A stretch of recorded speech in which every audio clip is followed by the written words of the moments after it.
Ooh, that was a really disgusting pop. Oh my gosh. Look, like he got knocked down. Look at this permanent knockdown, permanent knockdown, permanent knockdown. Look at he's getting back up, knockdown.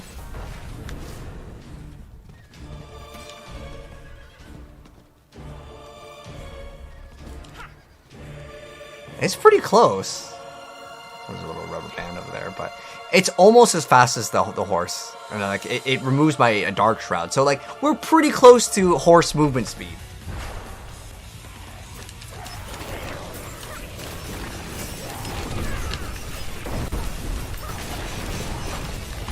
Look at that! Look at that objective! Look at that! What's up, guys? Welcome back indeed to the channel for the build that you guys have been waiting for. It is the Shadow Death Demon Hunter. One of the coolest builds that I think I've been cooking up for a while. A lot of you guys came into life from like, dude, give us the build. And I told you guys, I gotta do some more testing. And now it's finally ready. So this is gonna be one of the fastest rogue builds in the entire game for melee playstyle. And it's gonna be super, super fast at clearing out nightmare dungeons, which is essentially what you're trying to do towards the endgame to level up your glyphs. If you've played the Trapper build for rogue, this is going to be something that you could easily transition into. Now, I will still say that the other best rogue build that we've been dropping videos on is still going to be one of the best rogue builds in the game because it's going to be more balanced overall. This game will sacrifice some defenses. It will also sacrifice damage in order to go as fast as possible. So there comes to a breaking point in the game where if you're able to do enough damage, you can just go through all of the content a lot faster. But in theory, the other one still does effectively more damage, has more survivability, and is overall better for most players because there's very few players that will have all of these pieces of gear, because to make this build efficient, you need to be having most of these pieces of gear or get relatively high rolls on cooldown reduction in order for this build to work, because it does not generate any energy with what's called a basic skill, which is kind of what you want to do in any of the Diablo games. You don't want to have to use skills to generate mana and then you have that expender. You just want to do massive amounts of damage, which is kind of how we built this build. So let's start out with the skill category and kind of how it plays. And it's very important, if you guys do copy this build, to copy it pretty much exactly, unless there's certain things that I can mention, like you don't have to have these pants, but for the most part, you need to copy this exactly. Otherwise, you're going to run out of resource and you'd be like, dude, this build sucks. I don't get it. How come he has energy? I don't. And time and time again, I was telling you guys, this guide is going to be only for people that are able to min-max and obviously get like some of the best pieces of gear in the game. Again, if you're like, I'm kind of new to this game, I'm maybe level 50 or 60 or even 70, you need some of the best pieces of gear. And this video is still good to watch now, so you know in your head what to pick up as you progress to make this build, because it is way faster than I think anything I've seen in terms of a melee rogue build guide. But check out the other ones. I'll have them pinned down below. But watch those, they're much more beginner friendly. This is more advanced once you're like level like maybe 75, 80, or if you get really lucky with your gear, by all means. Okay, let's get started with the build in terms of its skills and its playstyles. Now that I've gotten some of like the disclosures out of the way, like it's not gonna be the easiest thing to get everything up and running. So starting right off, the first skill that we run is concealment. So this build is supposed to be as fast as possible, but the problem that I run to and like versus running dash, because I was running dash because, well, dash makes you just dash forward. You'd think, okay, well, it's a fast build, why don't you play dash? If you play this game, you realize in the higher dungeons, like you'll see like eventually like one of the intro clips we had like a 99. Once you get to like the 100 pluses in terms of the monsters, it's freeze, it's stun, it's rooted. It's like you cannot play the game. Concealment breaks that with what's called unstoppable. It just makes it so much better, and you get movement speed. So it's like a double bonus over here, and it's a triple bonus because we have no generator. It gives us 40 energy. That's like half of our resource right there. So that is excellent for those reasons. And that's how essentially from the intro clip, we're basically able to run just as fast, if not even faster than the horse if there's enemies. What I mean by that is against the horse, I'm pretty much just as fast, but the horse has a movement ability that makes it go even faster. To combat that, you can technically jump to another target with Shadow Step and you can be faster or just as fast as a horse, but it's so dang close. I mean, the whole goal of this is to be as fast as possible, which is why it is the Shadow Death, which is similar to the character from Sonic, Shadow, right? That's why I made my character have the red hair and I dressed them all in black. But yeah, we want to be as fast as possible, so that really helps out with the extra bonus movement speed with concealment. So if you get crowd controlled and you can't move, this really helps out. It's really nice against those spiders or anything with freeze or knockdown or any of the things in Diablo 4 which don't let you play the game, right? Next up, Shadow Imbuement is the next skill. So we pop this to clear up all the small monsters, and also we impale a bunch of enemies with the Shadow Imbuement, and then we just move on to the next target utilizing our ability Shadow Step, which will then let us have all of those blades that are infused with the Shadow Imbuement to hit the other enemies, pop, and that's how we get those juicy pops that you saw from the intro clip. And it also gives us extra resource. Our next skill is Death Trap. Pop it. When you see elite packs, pop it, so you get not only a full resource, you get the extra damage via the Paragon board, and on top of that, of course, you get the extra resource, and pulling the enemies in is always going to be a great change. Now, on top of that, we are also running Dark Shroud. So another thing is like, why do you run Dark Shroud over the other ability, like specifically like Dash? And another reason why I like Dark Shroud over Dash, if I could fit in Dash, it wouldn't be a bad thing, but a lot of times, if you're doing Nightmare dungeons or just content in general with Diablo, you'll notice that there's a lot of backtracking in these dungeons. You get an item, walk way over here, walk way over here. The reason why I like Dark Shroud is we have that movement speed up the whole time while we're not in combat. And when we are in combat, there is a maximum threshold just in the game. Whether you're in combat or out of combat, 200 is the fastest that you can move. Getting anything over that doesn't matter.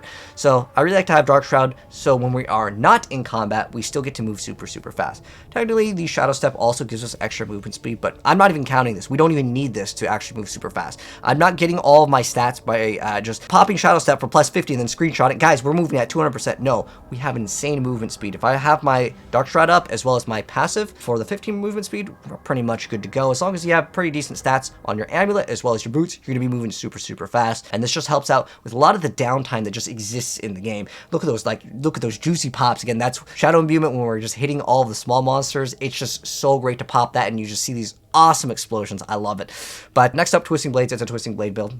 You can't play melee without playing Twisting Blades. It just wouldn't work unless Flurry gets buffed, or they just nerfed this again for like, what, the 4th time now? Next up, though, Shadow Step. Yeah, you use it to break CC. So this gives us Unstoppable, and also on top of that, Shadow Imbuement, or Concealment and Shadow Step both give us Unstoppable. And again, once you get in the later stages of the game, it just feels bad when you get hit. So now that we went over the skills, let's go over kind of what the skill tree looks like. So starting right off, the first 2 points literally don't matter. You do not use a generator, so it doesn't matter on top.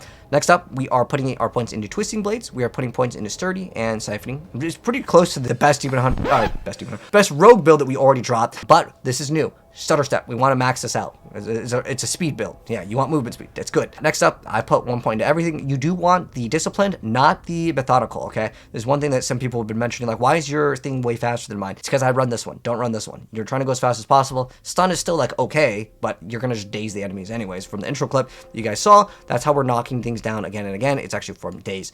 So we still run Concussive because we've dropped Poison Trap, which usually knocked down the enemies before, and how we're knocking them down now is when we are dazing them. When we crit them, which we'll have like easily like 80 crit in this build, you get to daze them. So it's quite nice for that. And then next up, I already mentioned Concealment. We want Agile for survivability. So just Concealment, and then you want the one that gives you Vulnerability, because Vulnerability is actually good because we drop our generator that used to give us slow and vulnerability, but now we can just use it this. It's excellent.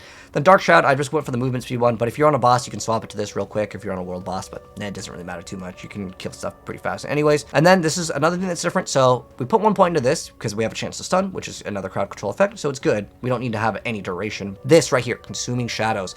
Each time we kill an enemy with shadow damage, we get to generate energy. That's how I basically have unlimited energy, as some of you guys put it, but there's lots of things for the energy in this build. Shadow Imbuement, just level 1. We only need it to apply and pop, and then I'm getting the one to apply extra vulnerability. This really helps out in bosses. We have Vulnerable here. We have Exploit, so it's going to apply vulnerability, but, you know, against bosses, sometimes they last longer than 6 seconds. It's rare, but, you know, if you really want to drop this point, you can. If you want to drop this, if you're killing the, you know, the boss fast enough to where you're like, I could get 2 extra points and penny pinch some extra damage, hey, by all means, go for it. And then you need Penitent Greaves, okay? This is important. If you don't have Penitent Greaves, you can't run this, but since we chill everything when we're walking. The Icy Trail, by the way, this is the thing that people constantly ask when I'm playing. That is from our unique pair of boots, and since it chills everything, this is just times 5 multiplier per point, and it's the best thing that you can get in the game in terms of numerical values. Next up, though, we still have Trap Mastery, so of course when they are hit by, well, it says when a poison trap or a death trap activates, we just get increased critical strike damage against vulnerable and crowd control. So we automatically crowd control everything with our boots, because it's just an aura around it, that icy blue trail, and then on top of that, we just get to activate vulnerable. You can see everything is just vulnerable. It's just so nice, man. That's why I love Rogue versus like Sork, which is something I've been playing, which a little bit harder to apply vulnerability because everything is Ice Nova only. Aftermath, we want that resource, excellent. And then we've got Adrenaline, that's going to give us additional energy regeneration. And then we have Haste, because it's a movement speed build, so no brainer there. And in terms of the pieces of gear, now it's relatively important that you follow this. So in terms of the aspects, just Disobedience, this one's not really that important. Aspect of Shared Misery, this one is important. So when crowd control, there's a chance that it's going to apply all the crowd control to the enemies, and that's really good. And then we have Vengeful, so when we hit a vulnerable enemy, which is like every single time, it's an unlucky hit, it grants us extra crit. great stuff. Temerity, this is not required. The only one that's really required out of these so far is like Aspect, Shared Mystery. It's like really good. And then you need Penitent Greaves. That's the Icy Trail, gives us extra X damage multiplier, and it chills everything, and then more damage. And then Blade Dancers, it's a Twisting Blade build. Make sure you put it on your crossbow. Do not run it on a bow. Bows are terrible in the game. I'll make a video that talks about this in the future. But Mangler's Aspect, so when we have Lucky Hit, when we hit a vulnerable enemy, they have the ability to be dazed. This is huge. This is how we apply the knockdown, and the intro clip where we're just knocking down the thing again. That's that. Then we have Aspect of the Umbral, where we get to restore some resource when we crowd control enemy. Hey, guess what these do? They crowd control all the enemies. Guess what? Putting dazed and stun, knocking down the enemies, hey, all the resource right here. And then when we kill a vulnerable enemy, we get, I actually have like a roll like 68 increased regen when we kill a vulnerable enemy, which is like, we're mowing through the content here. And then on top of that, we have Accelerating Aspect. The crit strikes with core skills gives us extra attack speed, just makes the build feel really good. We just impale, move, impale, move, impale, move with our Twisting Blades is great. And then Concealed, since we always have Barrier with Temerity, that's great. You can run the other one, which gives you more damage based on your resource. It doesn't really matter too much. This is not an important one. The important things to mention on this build, you have to have Penitent Greaves, you need to get the Shared Misery, and you need to get Manglers, and of course Twisting Blades. You need this one. The rest, I mean, getting extra resource definitely does help out, but it's not like gonna ruin the build if you have, you don't have these, but it will definitely help out. Otherwise, you may have resource problems. Like I said, this is more of an end game build, min-maxer build. So emeralds, and then we have rubies, and then for our jewelry, we are running the skulls. You can run topazes if you want to, but I like to break my stun versus like sit in the stun. So again, it's kind of up to you because we're running temerity, more HP equals more barrier. And then on top of that, we have the heal on crit, and that more HP means when we heal for 3%, logically that'd be more, right? So that's why I run rubies. This is like a frequently asked question, but feel free to run topaz. Is not really that big of a deal. Inner sight, because if you're not running inner sight, you crazy. There is one that you can run if you want to run preparation. That is another option as well, but it doesn't really matter too much. I just think inner sight is just overall way better. Now, as far as the Paragon on this, I'll leave it down below. I mean, I'll just zoom out, so if anyone like doesn't want to go to the website, you at least have something. The only important thing with any Paragon board, because sometimes I need to reach a certain number that you might not need to reach, is what are they running for the glyphs? The only important glyphs we are going to be running are Closer, we are running Exploit, and then we are also running Control, and then we are also running Turf. Those are like the key ones that most builds will want to run. Again, you need Penitent Greaves because this is an X multiplier, okay? It's way better because sometimes people are like, dude, why don't you run the one that gives you like 15% damage? A 10x versus 15%, like they're two different numbers. I don't really want to get into damage buckets because then this video is going to be too long, but that is the Shadow Death Rogue build that we've been playing. Again, fastest build in the game that I've ever seen for Melee, and you guys have been asking for it, so here it is in terms of delivery. But again, if you can't run this build and you're like, dude, this looks super cool, he's like just melting content, he has infinite resource, how is he doing it? There you go, now you know. But again, start off with this build if you're brand new to my channel or have not seen this one,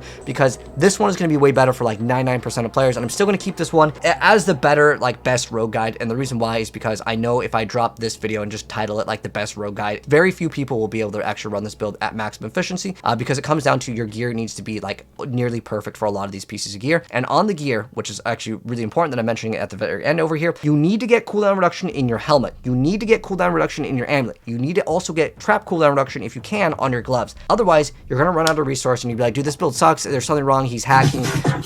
I don't know why. There's so many people that come in and they're like, dude, I'm out of resource. When I tell them like basically what I'm running, they're like, how do you have no resource but you have infinite, right? You don't have a generator. It comes down to everything. You need to copy exactly. But anyways, it's fastest build in the game. Hope you guys enjoyed the video. If you did, drop a like on it. If you're new here and do want to see more Diablo build guides in the future, we're cooking some spicy things up. Subscribe to the bell and I'll see you in the next video. Check the pinned comment for the link to the D4 builds and more videos. Peace out.